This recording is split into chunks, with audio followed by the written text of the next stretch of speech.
حسنات.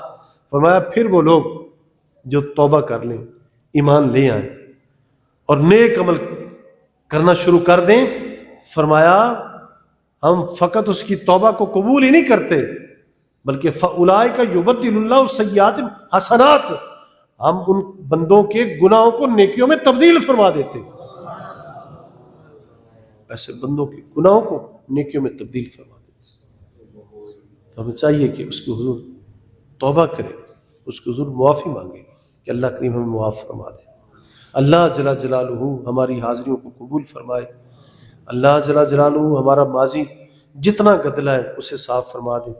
آئندہ اپنے نیکوکار بندوں کی صفوں کے اندر ہمیں شامل فرما دے اور ہم سب کو دین والا راستہ عنایت فرمائے. جس صورت میں بھی دشواریاں اور برڈن بوجھ ہیں ہمارے اوپر، اللہ تعالیٰ وہ دور فرما دے اور ہمارے لیے آسانیاں فرما دے. توبہ ایک ایسا مبارک عمل ہے، اور یہ جذبہ، جس جذبات کی میں نے یہ آپ کے سامنے اتنی دیر میں نے ذکر کیا ہے، یہ اچھے بھلے جذبات ایسے ہیں کہ جب یہ بندہ انہیں پیدا کرتا ہے اور اپنے اللہ کے حضور پیش کرتا ہے، اور جب بندہ اپنا مرتبہ مقام یہ بنا لیتا ہے تو اللہ کی مدد وہ بندے کے شامل حال رہتی ہے. رحمت حق بہانہ میں جو ہے اس کی رحمت بہانے تلاش کرتی ہے. پھر بندے کے اوپر ایسے مرحلے آتے ہیں، پھر جیسے ماں اپنے بچوں کو ہر حوالے سے گود میں لیتی ہے، پروں سے ان کی حفاظت کرتی ہے، ایسے ہی مالک کی رحمت جو ہے وہ بندوں کی حفاظت کرتی ہے. اپنے اندر یہ شوق پیدا کرے، یہ اشتیاق پیدا کرے اور اپنے آپ کو دین کی طرف کھینچ کے لائیں.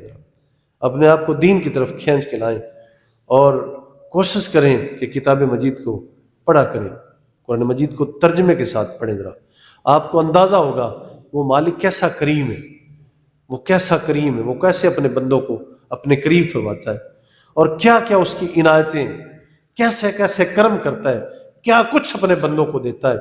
اور پھر مرنے کے بعد بھی اس نے پھینکا نہیں ہے، اس نے ہمیں مردار نہیں بنایا کہ ہم مرنے کے بعد بھی مردار بن جائیں گے، بکھر جائیں گے، ٹوٹ جائیں گے اور ٹوٹ کے ختم ہو جائیں گے، مٹی کے اندر مٹی ہو جائیں گے، اس کے بعد کوئی ہمارا لینا دینا نہیں رہا. ایسی بات نہیں. یہ اس کا کیسا پیار ہے کہ اگر موت دی ہے نا یہ بھی اس کی نعمت ہے، اور مرنے کے بعد جب اس نے اٹھانا ہے نا تو یہ بھی نعمت ہے. حدیث پاک میں آتا ہے کہ وہ فرمایا کہ جب جنتیوں کو سارا کچھ دے دیا جائے گا نا تو پھر مالک فرمائے گا جنتیوں سے کہ بتاؤ ذرا کسی شے کی ضرورت ہے؟ تو بندے عرض کریں گے کہ نہیں مولا